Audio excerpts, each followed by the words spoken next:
Now, I don't adhere to the whole who smelt it dealt it philosophy, but we need to get to the bottom of this and find out if it is, in fact, Dimitri that is killing his dojo with gas.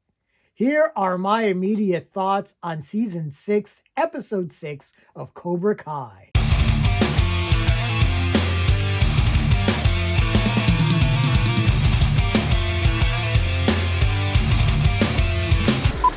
Hey everyone, this is Lenny here. So we're just going to get right into episode 6 of season 6 of Cobra Kai. This is my favorite show on television. I've said that many times. I think Cobra Kai is the best pro wrestling promotion that is not a pro wrestling promotion. I love all the actors and the characters and the soap opera aspect of the whole show. I just love everything about it. Now, previously on Cobra Kai, we had a bunch of the kids from the Miyagi-Do dojo trying out for the Sekai Taikai tournament. 6 of the kids from the Miyagi-Do dojo earned the right to compete. Robbie, played by Tanner Buchanan, Miguel, played by Zolo Manduela, Sam, played by Mary Mouser, Tori, played by Peyton List, Eli, or Hawk, played by Jacob Bertrand, and his best friend Dimitri, played by Gianni DeCenzo, along with Devon, played by Una Lee. Now, I named 7 kids, but only 6 are part of the Miyagi-Do dojo. So what happened was Tori's mother passed away, and Tori was completely distraught. She wanted to fight, she wanted to compete for a spot at the Sekai Taikai, but when Amanda, LaRusso, and Daniel found out what was going on, they stopped the fight. It turned into this big to-do.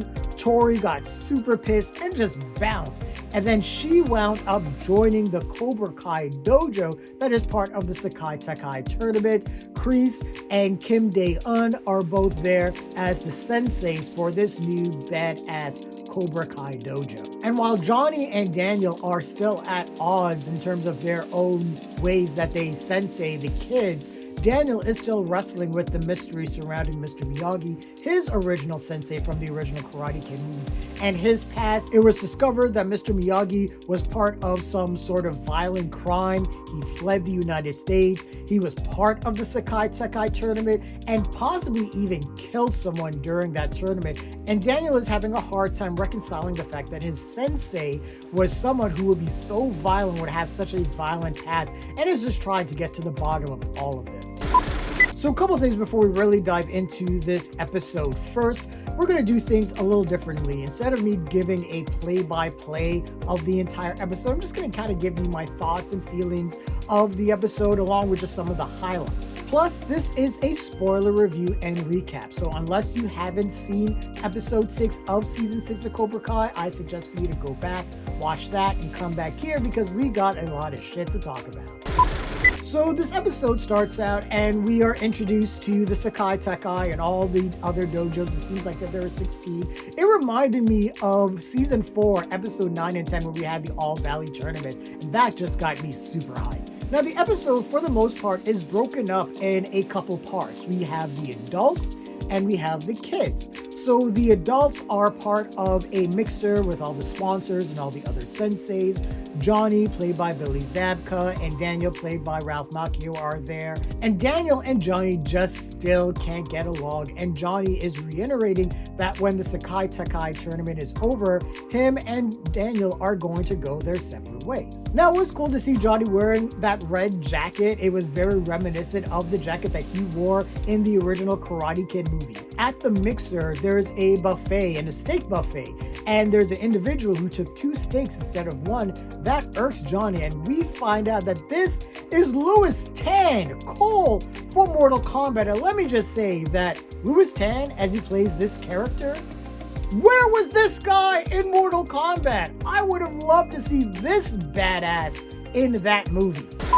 Later on, Johnny's with a vendor who's trying out nunchucks. I'm actually surprised that he didn't mention anything about Bruce Lee. Also, did Johnny Lawrence admit that he did porn after the All Valley tournament when he was younger? Because that's the impression that I got. And it was funny seeing Johnny's reaction to the vendor once the vendor reveals that champions of the Sekai Taikai get all sort of perks and opportunities, like getting scholarships for college. And that is something that Johnny would be interested in for both Miguel and Robbie. And Johnny reintroduces himself as the sensei of Miyagi-Do and says that he's all into diversifying and inclusivizing the students and everything like that. That was just hilarious. And then Kreese appears, and we get this weird confrontation between him and Johnny as they compare their weapons that they're using. Kreese pulls out his knife, and I need to know a couple things in this episode. One, how did Kreese get into the Sekai Taikai with that knife? And then two, I am absolutely astounded and flabbergasted with the explanation that they used for why Kreese is able to just walk around willy-nilly without any U.S. Marshals trying to stop him. So he broke out of prison, if anyone remembers from the last episode of season 5. But he was arrested because the police thought that he was the one who assaulted Stingray and almost killed him. But that was Terry Silver, Thomas Ian Griffith's character. And so all those charges were dropped, which makes sense. But he did still escape prison.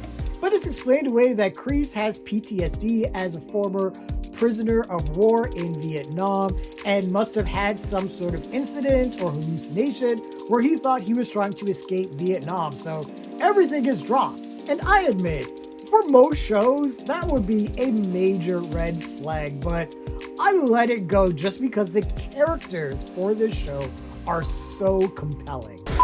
Now, while Kreese and Johnny have this weaponry dick measuring contest, it's the vendor that makes me laugh so hard. The look on his face is equal parts mesmerizing and equal parts scared out of his wits.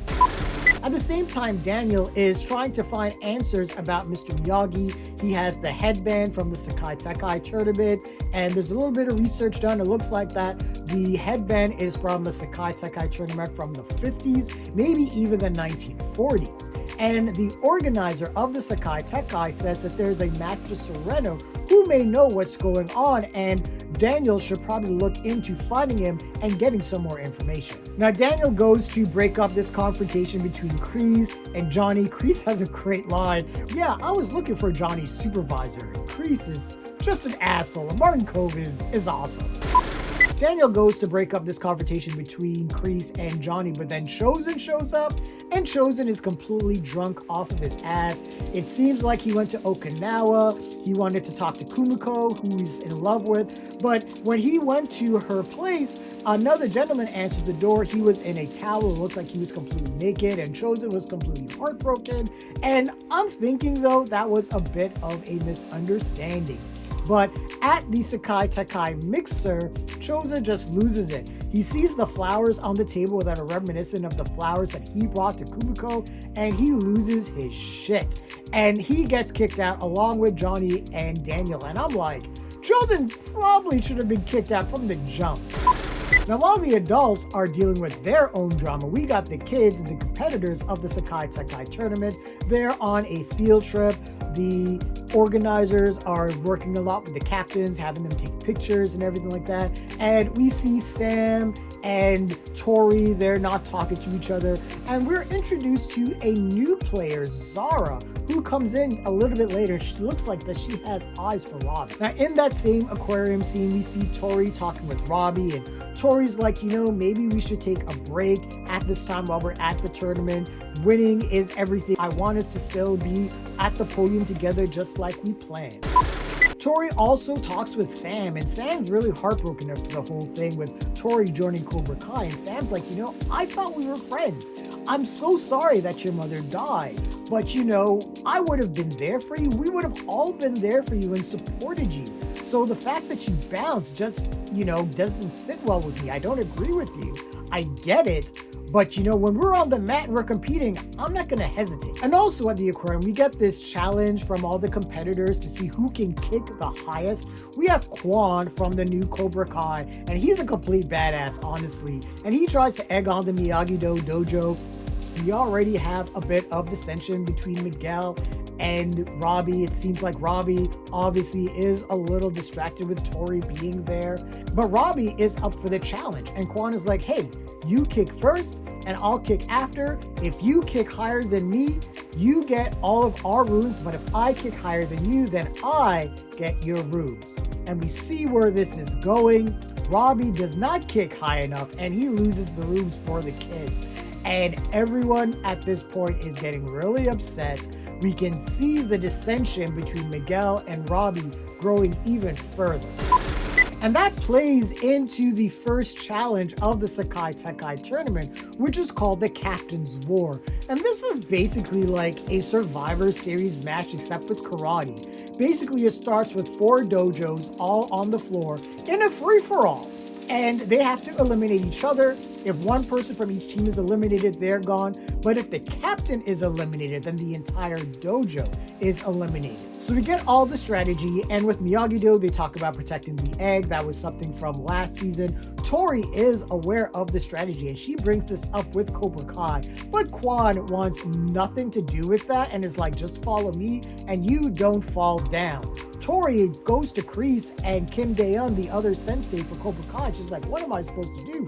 Both of them tell her, hey, let your actions do the talking. And that is exactly what Tori does, because as soon as the referee says fight, she attacks Miyagi-Do with everything she has. And the fight choreography in this scene is outstanding. And the fights for Cobra Kai are always great, but for some reason, this melee, I don't know who choreographed this, but it was outstanding. We must have had like 10 or 11 different fights going on at the same time. I don't know how long it took to shoot that, but man, it was tremendous and a lot of fun to watch. Now, Robbie, as the captain, is still super distracted. He's seeing Tori get her ass kicked, and he is about to eliminate someone, but he gets eliminated himself, and that eliminates all of Miyagi-Do, and everyone is super upset. Miguel is pissed. Hawk is pissed. Hawk is like, hey, Miguel, this isn't on you. The captain lost this for us. We can already see the rift with all the boys in the Miyagi-Do dojo.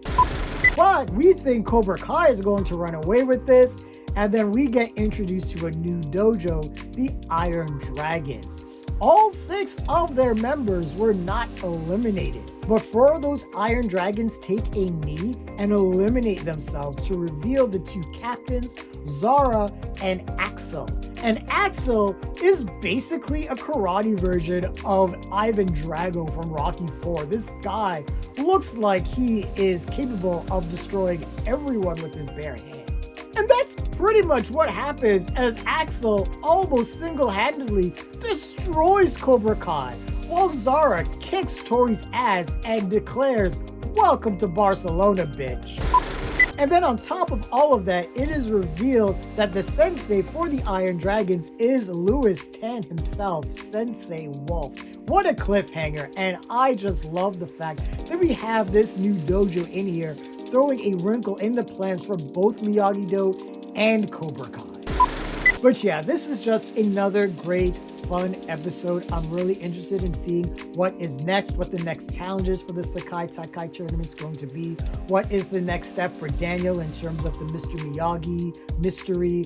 What's next in terms of the relationship between Tori and Robbie and Miguel and Sam? What is Devin going to do? Is Kenny still going to end up showing up at the Sekai Taikai? Is Devin going to realize the error of her ways and take a step back and allow Kenny to join the team? Who knows? But there is so much going on. And of course, there's still the mystery of where the hell is Terry Silver? Yeah, sure, he was arrested at the end of season 5, but there is no way this show is going to end its series without some input from its biggest and best villain. But yeah, if I was going to give this episode a rating, it would be a blockbuster. This was just a lot of fun. The fights were great. Again, I love all the characters. I love all the actors in this show. I just love the story. I love the fact that it does seem like every time it seems like that the characters are going to regress a certain way, they do show growth, and that's one of the positives, and I think that's one of the strengths of this show. We do see real character growth and development from these characters as time progresses. But yeah, I love this show, and as long as there are Karate Kid and Cobra Kai properties around, I am down. I am always going to watch it and give a review for you guys. But those are my immediate thoughts and feelings on episode 6 of season 6 of Cobra Kai. What did you guys think of the episode? Share your thoughts, leave your comments, like the video, subscribe to the channel, and don't forget to hit that bell icon so you can get notifications as well. Thanks a lot, everyone. Take care.